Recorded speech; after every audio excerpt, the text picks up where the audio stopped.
안녕하세요. 서울 근교에서 이혼을 하고 난 후 새로운 인생을 살고 있는 30대 여자입니다. 믿었던 남편과 그보다 더 믿었던 친구의 배신으로 이혼까지 하게 되었는데요. 저를 배신한 친구는 다름 아닌 남편과 저를 만나게 해주었던 친구였어요. 남편은 그 친구의 회사 동료였는데 어느 날 친구가 좋은 사람이 있다며 한번 만나보라고 하더군요. 친구야, 소개팅 할래? 우리 회사에 정말 괜찮은 사람이 있거든. 뭐 하나 빠지는 게 없는 남자야. 그러니까 한번 만나봐. 소개팅? 그렇게 좋은 사람이면 네가 만나보지 그래. 에이, 나보단 네가 더 잘 어울릴 것 같아서 그러지. 그러지 말고 한번 만나봐. 한번 만나보고 별로면 안 만나면 되잖아. 응? 친구는 부담 없이 만나보라며 저를 설득했고 전 친구의 말대로 부담감 없이 남편을 만나보게 되었죠. 그렇게 만난 남편은 친구의 말대로 정말 괜찮은 남자였어요. 다정하고 밝은 모습의 남편에게 호감이 갔고 남편 역시 저에게 호감을 보이며 연애부터 결혼까지 막힘없이 진행되었죠. 다정한 남편과 시집살이는커녕 늘 여자 눈에 눈물이 나게 만들면 자기 눈엔 피눈물이 난다고 안 사람에게 잘하라고 신신당부하는 시부. 거기에다 죽고 사는 문제가 아니라면 안부 연락도 하지 말라는 시모까지. 그야말로 저희만 잘 살면 되는 그런 가정이었어요. 그랬기에 저희는 신혼 초에도 그 흔한 말싸움 한 번도 한 적이 없었는데 시댁 문제가 없던 것도 있긴 했지만 그보다는 워낙 저와 남편의 생활 스타일이 비슷하기도 했고 남편이 저 못지않게 깔끔한 편이라 굳이 제가 입댈 것이 없기도 했어요. 저희는 평일엔 서로 바쁘게 직장 생활에 집중하고 주말엔 온전히 부부만의 생활을 보내곤 했죠. 그렇게 더할 나위 없이 만족스러운 결혼 생활을 하고 있었는데 어느 날부턴가 남편의 퇴근 시간이 점점 늦어지기 시작하더군요. 평일에 하루 이틀 늦는 것이야 회사 일이 바쁜가 보다 하고 넘길 수 있었지만 주말까지 출근해 늦은 시간에나 집으로 돌아오니 아무래도 이상한 생각이 들기 시작하더군요. 생각에 꼬리에 꼬리를 물기 시작하니 그 생각은 끝도 없이 상상의 나래를 펼치게 되더라고요. 이런 나쁜 상상은 결코 이루을 것이 없다고 생각한 저는 결국 남편을 소개해 주었던 친구에게 직접 연락을 하게 되었죠. 혜민아, 요즘 회사 일 많이 바빠? 응? 갑자기 회사 일은 왜? 그게 요즘 우리 남편이 계속 늦어져서 평일엔 그러려니 하는데 주말까지 회사 출근해서 늦어지니까 아무래도 걱정도 되고 이상한 생각도 막 하게 되는 거 있지? 그래서 너한테 이렇게 물어보는 거야. 어머, 그랬어? 생각해보니 그럴 수도 있겠네. 그런데 그런 걱정하지 마. 요즘 바빠서 정신없긴 해. 그래? 주말에 출근하는 것도 맞지? 바쁜 거 맞는 거지? 요즘 바빠. 회사 일이 좀 생겨서 네 남편만 출근하는 게 아니고 나도 출근했어. 주말에 이게 무슨 짓인가 몰라? 하여튼 일하는 거 맞으니까 걱정하지 마. 친구는 본인 역시 주말에 출근했다며 걱정하지 말라는 말과 함께 전화를 끊었고 전화를 끊고 난 후 얼마 지나지 않아 남편이 일하는 모습을 찍은 사진까지 보내주더군요. 그 사진을 보고 나니 안심이 되며 제가 괜한 오해를 했다는 생각에 괜스레 남편에게 미안한 마음이 들었어요. 그런 마음이 들고 나니 그 후론 남편이 수상하게 느껴져도 저도 모르게 애써 그런 기분을 누르게 되더라고요. 그렇게 저의 직감을 외면하고 있는 동안에도 남편은 여전히 평일 주말 할 것 없이 더욱 바빠져만 갔고 저 역시 그런 생활들에 적응이 되어가고 있던 어느 날이었어요. 그날은 제 생일이었는데 어디에 정신을 빼먹고 사는 것인지 제 생일이란 사실을 까맣게 잊은 듯 하더라고요. 연애 시절 내내 다른 건 몰라도 제 생일엔 보온병에 미역국을 담아 챙겨주던 남편이었는데 아무리 결혼을 하고 바쁘다고 한들 생일에 대한 언급 한 번 없다는 사실이 섭섭하게 다가오는 것은 어쩔 수 없더군요. 그날 아침 결국 남편은 아침 밥상을 차려주기는커녕 제가 차린 아침밥도 먹지 않고 출근을 해버렸고 바빠서 그렇겠지라며 아무리 위안을 삼아보려고 해도 서운한 마음은 쉽사리 가라앉지 않았어요. 그렇게 싱숭생숭한 마음으로 점심시간을 맞이하게 되었고, 점심을 다 먹고 쉬고 있으니 친구에게 연락이 오더라고요. 생일 축하해, 유진아. 고마워. 역시 친구가 최고네. 매년 이렇게 잊지 않고 연락하고 말이야. 당연하지. 잊을래야 잊을 수가 없지. 오늘 아침에 미역국은 먹었어? 네 남편이 올해도 당연히 미역국은 끓여줬지? 연애 시절부터 저희 부부를 지켜봤던 친구는 당연하다는 듯 미역국을 먹었냐고 물어왔고, 전 그 순간 실망한 목소리를 감추지 못한 채 하소연을 하게 되었어요. 미역국은 무슨? 아침밥도 같이 못 먹었어. 회사 일에 정신이 다 팔려버렸는지 내 생일인 것도 기억 못하는 것 같더라니까. 바빠서 그럴 거라고 하고 생각은 하는데 섭섭한 건 어쩔 수가 없네. 그래? 난 당연히 챙겨줬을 거라 생각했는데. 사실은 며칠 전에 네 남편이 휴대전화로 여자 목걸이를 신중히 고르는 걸 봤거든. 아, 저녁에 파티해주려고 하는가 보다. 정말? 목걸이를? 그래. 그러니까 너무 나쁘게 생각하지 말고 조금만 기다려봐. 그래야겠다. 그깟 선물이 뭐라고 또 마음이 풀리네. 으이구, 다 그렇지 뭐. 일단 끊고 기다려봐. 친구의 전화를 끊고 전 섭섭했던 마음이 풀리며 괜한 기대를 품게 되더라고요. 남편이 친구의 말처럼 여자 목걸이를 고르고 샀다면 그건 제 것이라 확신했기 때문이었어요. 전 기대감에 부풀어 퇴근 후 집에서 남편을 기다렸고, 하염없이 기다리고 또 기다려도 남편은 연락을 하지도 받지도 않고 집에도 오지 않더라고요. 그렇게 남편을 기다리던 저도 모르는 사이 잠이 들었고, 깜짝 놀라 잠에서 깨어나 보니 아침이더군요. 언제 들어온 줄도 알 수 없는 남편의 씻는 소리가 들려오고, 그 순간 짜증이 확 치솟아 올랐어요. 그래서 씻고 나오는 남편을 향해 추궁 아닌 추궁의 말을 하게 되었죠. 도대체 언제 들어온 거야? 전화는 왜 안 받아? 그렇게 늦을 거면 전화라도 해주던가. 전화할 상황이 안 되면 오는 전화라도 받아주던가. 기다리는 사람은 생각도 안 해? 그때까지도 제 생일이었다는 사실을 꿈에도 몰랐던 남편은 일을 하다 보면 늦을 수도 있는 일이지 뭐 이렇게까지 화를 내냐는 반응으로 답하기 시작했어요. 3시쯤 들어왔는데 내가 놀다가 늦은 것도 아니고 바빠서 늦은 건데 그게 이렇게까지 화낼 일이야? 3시에 들어온 것도 회사에서 일하다가 나도 모르게 졸아서 그때 들어오게 된 거야. 내가 오죽 피곤했으면 회사에서 일하다가 잠이 들었겠냐고. 바쁜 거 뻔히 아는 사람이 꼭 이렇게까지 몰아붙여야겠어? 아무리 바쁘다고 해도 마누라 생일에도 늦는 건 정말 너무하는 거 아니야? 그리고 연락 한 통 못할 만큼 바쁘다는 게 말이나 돼? 당신이 나한테 전화 한 통 할 시간에 회사가 망하는 것도 아닐 거 아니야. 그제야 남편은 제 생일이란 걸 깨달은 듯 크게 당황하며 흔들리는 눈빛으로 저를 보더군요. 여보, 정말 미안해. 내가 진짜 너무 정신이 없어서 당신 생일이란 걸 잊어버렸어. 진짜 미안. 내가 진짜 왜 그랬지? 다른 것도 아니고 당신 생일을 잊다니. 미안해. 바쁘다 보면 그럴 수도 있다고 생각은 하는데 생일이랑은 상관없이 아무리 바쁘다고 한들 연락 한 통 없다는 건 너무한다고 생각해. 사실 이해도 되지 않고 말이야. 그래, 내가 생각이 짧았어. 전화할 시간에 빨리 일 끝내고 가는 게 더 나을 거라고 생각해서 정신 빼놓고 일했던 건데 미안. 내가 너무 내 생각만 하고 당신 입장에선 생각하지 않았던 것 같네. 생일 잊은 건 진짜 너무 미안해. 됐어. 매년 있는 생일. 당신이 미안하다고 하는 순간 그건 다 풀렸어. 얼른 출근 준비해. 늦겠다. 이해해줘서 고맙고 다시 한번 너무 미안해. 남편은 거듭해서 저에게 사과의 말을 건넸지만 끝끝내 목걸이는 주지 않더라고요. 그런 남편을 보며 친구가 착각을 했나 싶기도 했지만 아무래도 수상한 기분을 지울 수가 없었습니다.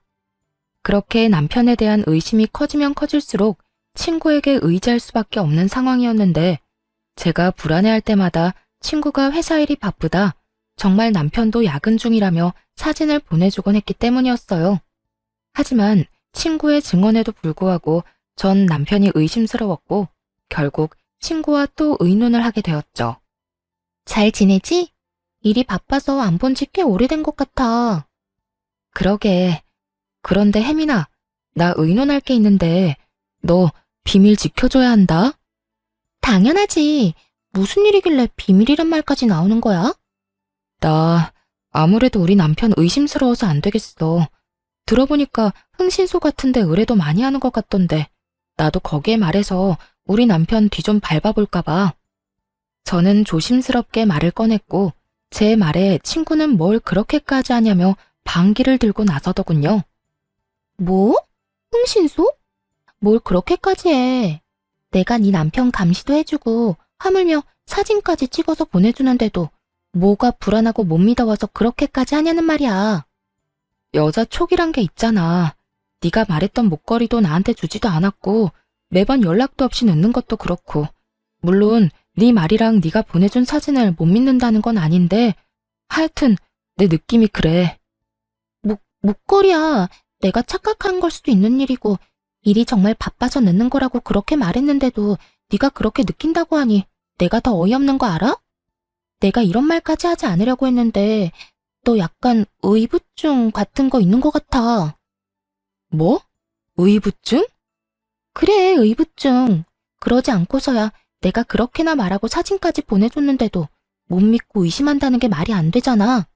다른 사람도 아닌 가장 친구인 내가 다 증언해주는데 그것조차 못 믿는다니까 나도 기분이 안 좋아지려고 해. 아, 네 말도 틀린 말도 아닌데 부부만 느껴지는 그 미묘한 느낌이 있어서 그래. 왜인지 모르게 남편이 멀어졌다는 느낌이랄까? 어딘가에 정신을 빼놓고 사는 느낌이랄까? 뭐라고 표현하기 힘든데 하여튼 그런 느낌이 자꾸 들어. 너 진짜 병원 한번 가보는 게 어때? 기분 나쁘게만 듣지 말고 내가 정말 걱정되어서 그래. 너 그런 식으로 사람 끝도 없이 의심하다가 네 남편이 알면 어떻게 하려고 그래? 네 남편이 얼마나 너한테 실망하겠어. 자기는 가정을 위해서 그렇게나 열심히 일하고 있었는데 넌 뒤에서 엄한 오해나 하고 있었다는 사실 알아봐. 나 같으면 실망을 넘어서 너랑 살 생각이 뚝 떨어질 것 같아. 친구의 입에선 의부증이란 말까지 나오며 언짢은 기분을 숨김없이 표현하더라고요. 의부증이란 말을 들은 그 순간엔 화가 나기도 했지만 친구의 말을 가만히 들어보니 아예 일리가 없는 말은 아니란 생각이 들었어요. 친구의 말대로 남편은 열심히 일만 하는 것인데 제가 괜한 오해라도 하고 있는 것이라면 그것만큼 기분 나쁜 일은 또 없을 거란 생각이 들었으니까요.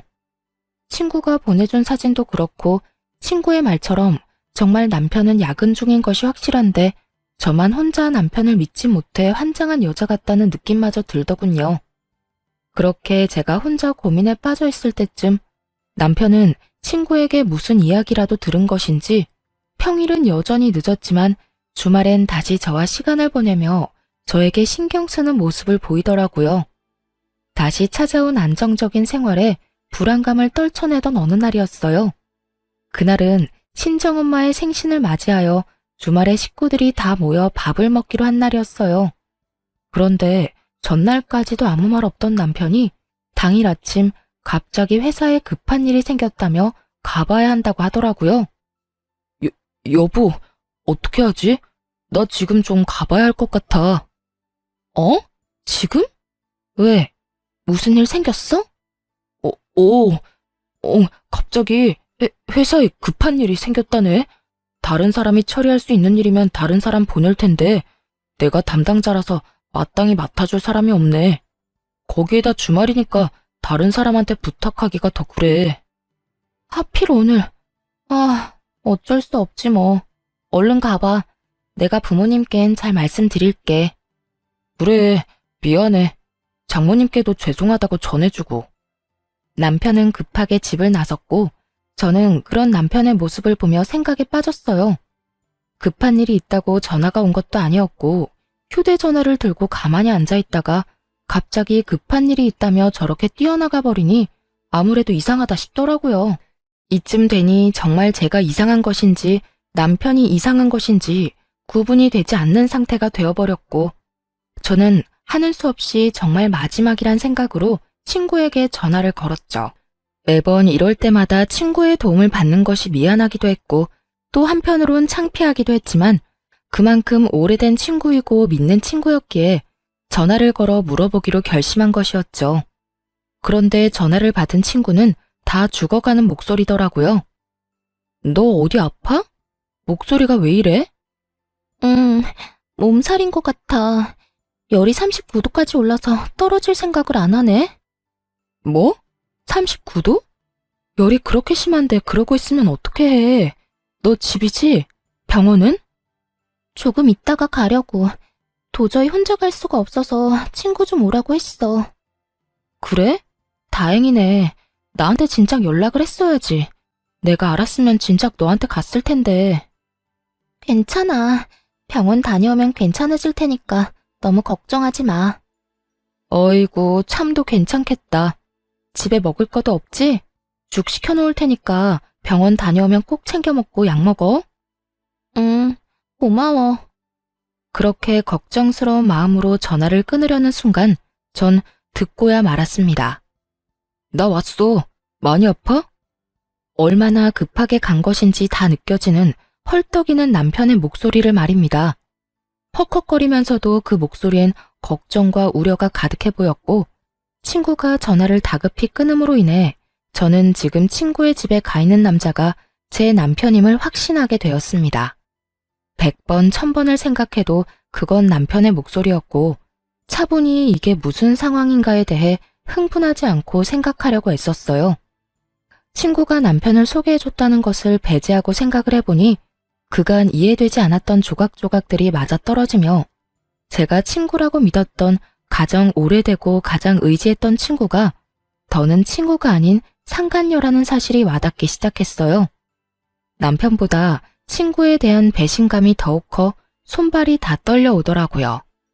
우선 마음을 진정시키고 친구가 눈치채지 못하게 약속했던 죽을 보내고 걱정스러운 마음이 가득한 문자를 보내주었어요. 제가 그런 문자까지 보내자 친구는 안심하는 듯했고 친구는 한술 더 떠 괜히 이런 말을 하더라고요. 요즘 회사가 바빠서 네 남편은 오늘도 출근한 걸로 아는데 내가 아파서 큰일이네. 너 요즘 걱정도 많은데 내가 나서서 네 남편 일을 좀 도와야 일찍 퇴근도 하고 그럴 텐데 말이야. 네가 보낸 죽 먹고 내가 얼른 나와서 네 남편에게 도움이 되도록 할게. 모든 사실을 알고 이 문자를 받게 되니 이때껏 저를 이딴 식으로 속였다는 생각이 확 들며 정말 이가 다 갈리게 화가 나더군요. 얼마나 제가 멍청하고 만만해 보였으면 다른 사람도 아닌 가장 친한 친구의 남자와 이딴 짓을 벌이나 싶기도 했고요. 그날 전 모든 것을 확실하게 알게 되었고 제가 알게 된 모든 것에 확신하게 되었습니다. 전 바로 상간녀가 그렇게 말리던 흥신소에 의뢰하게 되었고 며칠 뒤 두 사람이 어떻게 관계를 가지고 있는지 더 자세히 알게 되었죠. 안녕하세요. 지금까지 조사한 사실을 알려드리려고 연락드렸습니다. 우선 남편분과 상간녀는 함께 움직이는 일이 거의 없더라고요. 아주 조심성이 뛰어나고 철저하게 관계를 숨기고 있었어요. 사모님이 알고 계신 것처럼 야근을 하긴 하는데 기껏해야 7, 8시까지 하고요. 상간녀가 동료들이랑 먼저 퇴근을 하고 나면 1시간쯤 뒤에 남편분이 슬슬 회사에서 나와 차를 몰고 상간녀 집 근처로 가더라고요. 그리곤 근처에 차를 세워두고 택시 타고 상간녀의 집으로 가는 것을 확인했습니다. 어찌나 조심 또 조심하는지. 제가 이 일 시작한 지 꽤 됐는데도 쫓는 내내 긴장이 다 되더라고요. 그 정도로 조심성이 많은 사람들이라 외부에선 둘만의 시간을 보내는 일은 전혀 없었고요. 사람들과 다 함께 있을 때조차 말 한 번 섞는 일이 없었어요.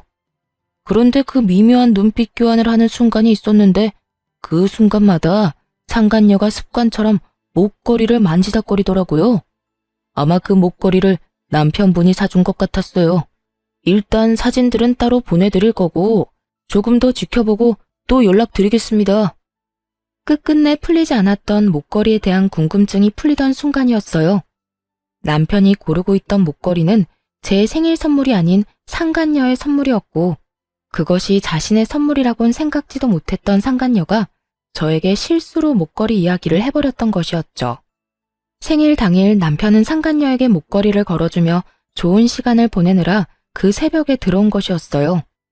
외도 사실을 알게 되며 대충 예상은 했었지만 퍼즐 조각이 점점 더 맞춰질수록 그 절망감과 배신감은 정말 말로 할 수 없을 정도로 크게 다가오더군요. 전 도무지 이게 다 어떻게 된 일인지 더 알아볼 필요성을 느꼈고 한 달에 한 번씩 있는 남편의 회식 날만 기다렸죠. 남편은 늘 그렇듯 그날 역시 만취가 된 상태로 집으로 돌아왔고 전 남편의 손가락으로 남편의 휴대전화 잠금을 풀어 살펴보게 되었습니다. 그곳엔 두 사람의 대화가 고스란히 남아 있었는데 그 내용은 정말 충격 그 자체였어요. 자기, 오늘도 집에 바로 가? 알겠지? 왜? 요즘 계속 집에 바로 가서 집사람도 이제 의심 안 하는 것 같은데. 내가 말했잖아. 유진이가 흥신소에까지 의뢰하려고 했었다고. 이럴 때 당신이 계속 의심스러운 행동 해봐. 내가 의부증으로 몰든 말든 그냥 하고 싶은 대로 하고도 남으래라니까. 이번 주까지는 그 일찍 집에 들어가고 다음 주부터 우리 집에 놀러와. 꼭 이렇게까지 조심해야 해? 그냥 당장 이혼하고 같이 살고 싶어. 그러게 나한테 처음부터 관심도 있었다는 사람이 왜 집사람을 소개해 준 거야? 난 아직도 이해가 안 된다니까. 말했잖아. 나는 자기가 나한테 관심이 있으면 내가 해준다는 소개팅은 안 받을 거라고 생각했다니까. 소개팅을 핑계로 대화도 더 많이 나누고 싶기도 했고, 그래서 그냥 친구 아무나 소개해준 건데 덥석 결혼까지 할 줄 누가 알았겠어? 하여튼 자기가 소개팅만 안 해줬으면 내가 다른 남자랑 동거까지 한 여자랑 결혼하는 일은 없었을 거 아니야. 그랬으면 자연스럽게 자기랑 연애도 하고 결혼도 했을 텐데 이게 뭐야. 사람들 있을 땐 혹시나 하는 마음에 이야기도 제대로 못 나누고 마치고 나서도 첩보 영화 한 편은 찍어야 만날 수 있고 말이야. 아이고, 이렇게나 좋아 죽는 사람이 내가 제발 좀 넘어오라고 옆구리를 그렇게나 찔렀는데 모른 척은 왜 했대? 모른 척한 게 아니라 정말 몰랐다니까. 다른 사람도 아니고 집사람하고 제일 친하다는 친구가 그럴 거라고 누가 상상이나 했겠어? 자기는 내가 그렇게나 좋았어? 친한 친구랑 결혼까지 하게 됐는데도 포기가 안 될 만큼? 응, 나 자기 결혼하는 날 얼마나 후회의 눈물을 흘렸는지 몰라. 아무리 나하고 가장 친한 친구라고 해도 내가 사랑하는 사람이 다른 남자랑 동거까지 한 여자랑 결혼한다고 생각하니까 너무 힘들더라고. 그것도 나 때문에 만나게 됐다고 생각하니까 더 힘들고 마음도 아팠다고. 그래서 그냥 다시 내가 뺏어오자 싶어서 죽자고 꼬신 거지 뭐. 자기 덕분에 나도 집사람의 본 모습도 알게 되고 진정한 사랑도 찾게 됐네. 내가 앞으로 잘할게 자기야. 대화를 살펴보니 상간녀는 오래전부터 남편을 좋아하고 있었는데 남편의 마음을 실험해보고 싶기도 하고 그 계기로 친해지고 싶기도 해 겸사겸사 하는 마음으로 저를 소개시켜준 거였더군요. 그런데 예상치 못하게 저희가 결혼까지 하게 되어버렸고 그 후에도 남편에 대한 감정이 접어지지 않았던 상간녀는 급기야 남편을 유혹해 불륜 사이까지 발전한 것이었어요. 남편이 결정적으로 상간녀에게 넘어가게 된 계기가 저의 결혼 전 동거 때문인 듯 했는데 그건 사실이 아니었고 그저 상간녀가 저희 사이를 멀어지게 하기 위해 잊지도 않은 동거남을 만들어냈던 것이었죠. 아무리 남자의 눈이 멀었다고 한들 어떻게 자신의 이득만을 위해 친구의 인생을 이렇게나 망가뜨릴 수가 있는 것인지 전 도무지 이해되지 않더군요. 믿었던 만큼 저의 분노는 더 컸고 더는 당하고만 있지 않겠다고 다짐 또 다짐하게 되었죠. 전 완벽한 증거들을 위해 남편 놈에게 더는 잔소리도 하지 않았고 친구에게 연락해 남편을 믿어 의심치 않는다는 듯 흘려주었어요. 잘 지내지? 몸살은 좀 어때? 좀 괜찮아졌어? 그럼 그게 언제적 일인데. 죽 잘 먹었어? 그나저나 넌 어때? 잘 지내? 나야 잘 지내지. 네 말대로 우리 남편 더는 의심 안 하려고 노력하고 좋은 시선으로 보면서 이해하려고 노력하니까 나도 마음이 한결 편해지는 거 있지? 그래서 그런지 부부 사이도 더 좋아진 것 같기도 하고 말이야. 다 혜민이 네 덕이야. 네 덕에 나 요즘 너무 행복해. 참 고맙다 정말. 그래. 네가 행복하다니 나도 행복하네. 어찌되었든 남편이랑 좋아졌다니 정말 다행이다.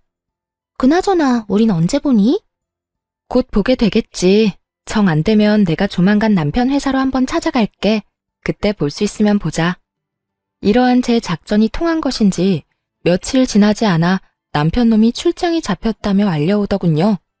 그렇게 조심 또 조심하던 두 사람의 여행이란 걸 전 직감적으로 확신했고 두 사람의 여행을 기다리며 전 저대로 이혼을 준비하기 시작했습니다. 나름대로 바쁜 시간을 보내다 보니 남편은 출장을 간다며 여행길에 나섰고 전 바로 그날 상간녀와 결혼 이야기가 오가고 있는 남자를 불렀어요. 제가 상간녀를 전혀 의심조차 하지 못했던 이유였습니다. 저의 가장 친한 친구이기도 하지만 같은 회사에 다니고 있는 그것도 결혼 이야기가 오갈 정도로 진지하게 만나고 있는 남자가 있는데 제 남편과 그딴 짓을 벌이고 있을 거라곤 상상조차 하지 못했던 것이었죠. 심지어 그 남자는 회사 내에서도 능력이 좋아 많은 여자들이 노리고 있다고 들은 적이 있는 남자였기에 정말 확실하게 결혼할 남자가 맞는 것인지 확인이 필요하기도 했고 정말 맞다면 모든 사실을 알릴 필요가 있다고 생각했어요. 우선 전 제 소개를 하며 상간녀와의 관계에 대해서 물었고 두 사람의 관계는 제 생각보다 더 진전이 된 사이더군요. 저희는 이제 상견례만 앞두고 있습니다만 혜민이 친구분께서 굳이 저한테 왜 이런 걸 물으시는지 좀 궁금하네요. 아, 죄송해요. 저도 상황이 워낙 경황이 없어서 무례를 저질렀네요. 다름이 아니라 혜민이가 제 남편이랑 만나고 있더라고요. 아무래도 아셔야 할 것 같아서 이렇게 만나 뵙자고 했어요. 이 사실을 말씀드리기 전에 사실 확인이 필요해서 그렇게 여쭤본 거고요. 이런 이야기일수록 빙빙 돌릴 필요가 없다고 생각한 저는 바로 본론을 말해버렸고 남자는 믿기지 않는 현실에 한동안 멍하니 저를 보더니 무거운 입을 떼더라고요. 그러니까 혜민이가 지금 유부남을 만나고 있다는 말씀인가요? 그것도 친구 남편을요? 아니, 제가 지금 헷갈리고 있는가 싶어서 여쭤보는 건데 혜민이랑 가장 친한 친구가 유진 씨 아니신가요? 네, 맞아요. 제가 그 혜민이랑 가장 친한 친구라고 생각했던 박유진입니다. 호진 씨도 지금 믿기지 않겠지만 저 역시 처음엔 믿기지 않았어요. 동시에 제가 모았던 증거들을 남자에게 보여주었고 남자는 한참을 그 사진들과 대화 내용들을 살펴보더라고요. 할 말을 잃은 남자에게 이어서 다른 사실을 알려주었어요. 혜민이 2박 3일 동안 어디 간다고 하지 않던가요? 네, 친구분 중에 다은 씨랑 여행 간다고 했어요. 아, 다은이요? 저도 잘 알죠. 그런데 해외에 살고 있는 다은이랑 무슨 여행을 어떻게 간다는 걸까요? 심지어 다은이는 지금 만삭이라 비행기 타는 것도 무리일 텐데요. 그러면 도대체 설마 그쪽 남편이랑 떠난 건가요? 네, 제 남편은 회사에서 급하게 출장을 간다고 하더라고요. 공교롭게다 2박 3일 동안 말이죠. 우연이라 하기엔 너무 맞아떨어지지 않나요? 그제야 남자의 눈빛이 거침없이 흔들리기 시작하더군요. 그 흔들리는 눈빛의 의미는 그제야 제 말을 믿는다는 뜻과 다름이 없었고 저희는 복수라는 배를 함께 타기로 했습니다. 그렇게 저희가 복수 계획을 세우는 사이 남편과 상간녀는 가짜 출장, 가짜 여행에서 돌아왔고 흥신소에서 실시간으로 보내준 사진에는 두 사람의 행복한 모습으로 가득하더군요. 대망의 다음 날, 남편은 출근을 했고 전 점심시간 때쯤 회사로 찾아갔죠. 제가 회사에 가니 이미 상간녀는 자신의 약혼자 앞에 서서 빌고 있고 남편은 상간녀의 약혼자 앞에 서서 고개를 푹 숙이고 있더군요. 그야말로 난리도 그런 난리가 또 없더군요. 전 상황을 지켜보다 그 사람들에게 다가갔고 저를 발견한 상간녀가 다가와 양심도 없이 화를 내기 시작하더군요. 네가 어떻게 나한테 이럴 수가 있어. 다 알았으면 나한테 뭐라고 하면 되지. 왜 내 예비 신랑한테까지 다 말하냔 말이야. 네가 이러고도 내 친구야? 누가 누구한테 하고 싶은 말인데 낯짝도 두껍게 이런 말을 하는 상간녀를 보며 이 정도 뻔뻔하면 돼야 친구 남편이랑 놀아나는구나 싶더라고요. 저도 쏟아붓는 상간녀를 향해 지지 않고 쏘아 붙여줬어요. 친구? 네가 지금 나한테 친구라는 단어를 쓸 자격이나 된다고 생각하니? 친구 남편이랑 놀아난 주제에? 애초에 내 남편이 그렇게 좋았으면 네가 갔지 왜 나한테 소개해준 거니? 이 모든 게 다 너 때문이란 생각은 안 해? 양심이 없으면 염치라도 있던가. 그마저도 없으면 눈치라도 있어서 입을 다물고 있던가. 네 입에서 나오는 한마디 한마디가 다 주옥 같아서 내가 이 상황에 웃음이 다 나오려고 한다. 나라고 두 사람이 결혼까지 할 거라고 생각하고 소개했겠어? 그리고 난 네 남편이랑 너 이혼까지 시킬 마음이 없었다고. 그저 나도 결혼하기 전에 잠시 스쳐가는 바람처럼 가볍게 만난 것뿐이라고. 가볍게 만났다는 사람들이 퇴근하고 매일같이 한 집에서 만나 시간 보내고 이번엔 출장 간다고 하면서 여행까지 다녀왔어? 네 기준엔 그게 가벼운 거니? 그것까지 어떻게... 혹시 그때 말했던 흥신소? 그게 중요하니? 어떻게 알았든 나랑 가장 오래되고 가장 친했던 친구인 너랑 검은 머리 팥뿌리가 될 때까지 잘 살아보자고 했던 내 남편이랑 불륜을 저지르고 있었단 게 제일 중요하지 않니? 그리고 네가 이혼시킬 마음이 없었다고 하면 내가 그렇구나 하고 이혼하면 안 돼? 이 판국의 이 상황에 어떻게 너한테 이럴 수 있냐고 물었지? 그 말 그대로 돌려줄게. 네가 어떻게 나한테 이럴 수가 있어? 그러니까 서로 이런 일 없게 네가 몰랐으면 좋잖아. 그러면 나도 아무 일 없다는 듯 결혼했으면 됐고. 그랬으면 네 남편도 제자리 찾아갔을 거 아니냐고. 이제 정말 얼마 안 남았는데 왜 이제 와서 이 난리를 부리는 거야? 넌 정말 끝까지 기대 이상이네. 친구 남편이랑 놀아나면서 네 결혼은 무사히 할 수 있을 거라 생각했나 본데 절대 그렇게는 안 되지. 적반하장도 유분수로 나오는 상간녀를 뒤로한 채 상간녀의 약혼자를 바라보았고 제 눈빛을 읽은 약혼자가 상간녀에게 다가오더니 사람들 다 보는 앞에서 파혼을 선포해버렸습니다. 우리 결혼 없던 걸로 하자. 이미 우리 부모님께는 충분히 다 설명해드렸고 나 역시 마음 정리 끝난 상태야. 그러니까 더는 연락도 하지 말고 구질구질하게 찾아올 생각도 하지 마. 자기야, 그러지 말고 내 말 좀 들어봐. 나는 진짜 상견례 전까지 다 끝내려고 했어. 내가 자기 같은 남자랑 결혼하는데 왜 유부남이랑 계속 만나겠어. 정말 자기랑 결혼하기 전에 다 끝내고 우리 가정에 집중하면서 살려고 했었다고. 네가 그렇게 말하면 내가 고마워하면서 널 받아줘야 해? 어찌되었든 네가 날 만나면서 유부남을 만난 건 사실이잖아. 어찌되었든 양다리였잖아. 멀쩡한 총각도 아니고 유부남을 만났다니 더 충격적이어서 그렇지. 이러나 저러나 난 절대 양다리는 용서 못해. 그러니까 파혼하자. 약혼자는 그대로 뒤를 돌아 자리를 빠져나갔고 상간녀는 주저앉아 통곡을 하고 울더라고요. 그런 상간녀를 하염없이 바라보던 남편은 그제야 저에게 다가와 울고불고 매달리며 애원하기 시작했어요. 여보, 내가 진짜 잘못했어. 미안해. 난 정말 잠깐만 가볍게 만나고 끝내려고 했었어. 당신이랑 이혼까지 하려고 했던 게 아니라 혜민 씨 말처럼 스쳐가는 바람처럼 잠시 만나고 깨끗하게 끝내려고 했다고. 그런 사람이 하루라도 빨리 이혼하고 쟤랑 살고 싶다고 했니? 밖에서 그딴 짓이나 하면서 가정은 또 지키고 싶었다고? 너나 전현이나 참 뻔뻔하다 뻔뻔해. 내가 얼마나 만만했으면 감히 내 앞에서 그딴 말을 할 수가 있는 거야? 너도 정신 좀 차려라. 네가 가정을 지키고 싶든 말든 나는 무조건 이혼이니까 그런 줄 알고 이혼이나 준비해. 이혼이라니, 난 절대 못해. 우리가 어떻게 이혼을 해? 나 바로 혜민 씨랑 끝낼게. 바로 끝낼 수 있어. 그러니까 내가 저지른 잘못 한 번만 눈 감고 넘어가줘. 이번 한 번만 그냥 넘어가주면 내가 평생 잘하면서 살게. 응? 평생 네 사랑 혜민이한테나 잘하고 살아. 너도 이혼남, 쟤도 파혼녀 되면 이제 당당하게 살 수 있는데 왜 굳이 나랑 살려고 그래? 그거야, 내가 사랑하는 사람은 당신이니까 그렇지. 하여튼 난 절대 이혼 못해. 그렇게 이혼이 싫다는 인간이 다른 사람도 아닌 내 친구랑 바람을 피웠어? 그냥 모르는 여자랑 외도를 저질렀다고 해도 치가 떨리는데 내 친구랑? 지금 내 기분이 어떨 것 같니? 상상이나 되니? 그런데 나보고 참으라고, 한 번만 눈 감아달라고? 네가 한 짓을 생각해보고 그딴 말을 해. 내가 입이 10개라도 할 말이 없는 상황인 거 잘 알아. 그런데 여보, 우리 정말 좋았잖아. 우리 집에서도 당신 너무 좋아하고 나 역시 당신 없이는 못 살 정도로 당신 사랑해.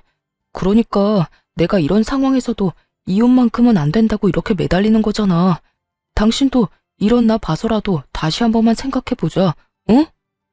널 봐서 다른 생각이 떠올라야 잘 생각을 해보든 말든 하지. 난 당신 보면 딱 한 가지 생각밖에 안 떠올라. 우린 이혼할 거고 당신이랑 나랑은 이제 끝이야. 여보, 제발. 나 진짜 죽어. 나 당신 없으면 진짜 큰일 날 수도 있다고. 그건 당신 문제니까 당신이 알아서 하고. 소장 보낼 테니 그거나 잘 받아보고 법원에서 만나자. 전 마지막까지 울고불고 매달리는 남편을 뿌리치고 나오며 시댁에 전화를 걸어 모든 사실을 알려버렸고 그 후 이혼을 진행하게 되었어요. 당연히 두 사람 모두에게 위자료를 받게 되었고 또 당연하게 두 사람은 회사에서 나오게 되었죠. 그 많은 사람 앞에서 그 꼴을 다 보였는데 어떻게 회사 생활이 가능하겠어요? 전 남편은 저와 결혼을 하며 이것저것 준비하느라 이미 퇴직금을 다 써버려 위자료를 대출받아 주었고 상간녀 역시 별반 다르지 않았죠. 빚쟁이인 두 사람은 하는 수 없이 전 시댁에서 신세를 지고자 찾아갔지만 모든 사실을 알고 있던 부모님들은 두 사람이 준비한 말을 꺼내기도 전에 두 사람을 쫓아내버렸다고 하더군요. 그렇게 빚쟁이 두 명이 잘 살아가겠지 했는데 1년도 채 지나지 않아 상간녀에게서 전화가 왔더라고요. 이미 전화번호도 다 바꿔버려 연락될 일이 없을 거라 생각했는데 지인들에게 물어물어 전화했다고 하더군요. 왜 전화했는데? 전화한 용건이 뭐냐고. 너 왜 나한테 말 안 했어? 왜 나한테 이런 집안이란 걸 말하지 않았느냐고. 시어머니가 무슨 벼슬인지 아나. 하루가 멀다고 연락해와서 날 들들 볶아대는데 내가 아주 못 살겠다고. 네가 진작 이런 집안인 걸 말해줬으면 내가 이런 남자랑 살지도 않았을 거 아냐. 이야기를 들어보니 저에겐 한없이 다정하고 간섭조차 하지 않던 전시모가 상간녀에겐 모진 시집살이를 시키는 듯 하더라고요. 상간녀는 울분을 토하며 저를 원망하고 있었고 전 그런 상간녀에게 있는 사실 그대로 다 말해주었어요. 어머, 너한텐 시집살이 시키니?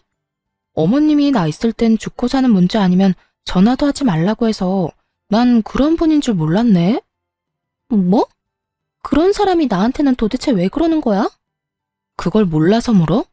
결혼 생활 잘하는 아들 이혼시킨 것도 모자라 회사까지 잘리게 만든 며느리 뭐가 예뻐서 잘해주겠어.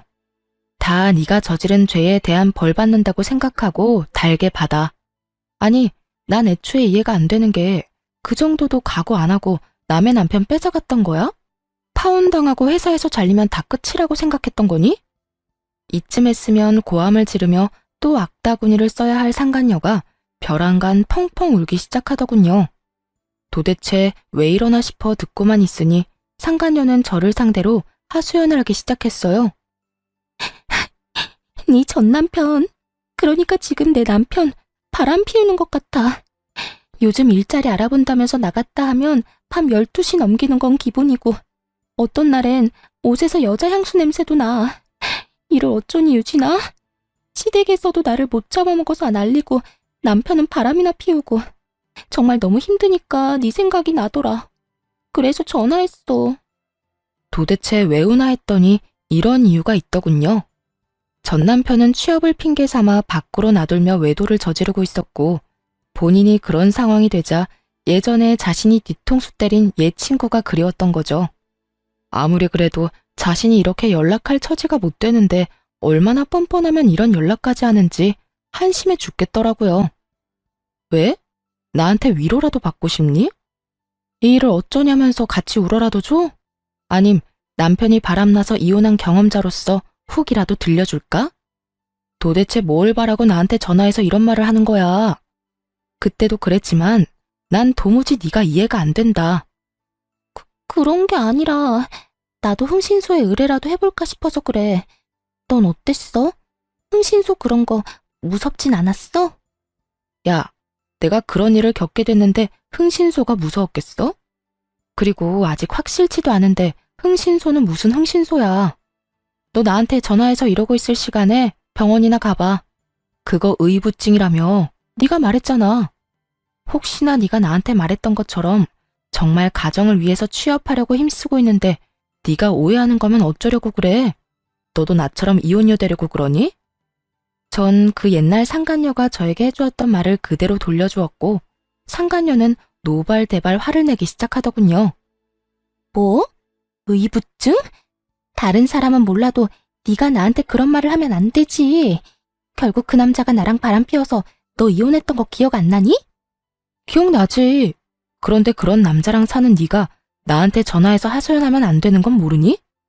내 전 남편이자 네 남편이 바람을 피우는 것 같다고? 그 정도 외도면 그건 병인 것 같은데 그냥 데리고 살아라.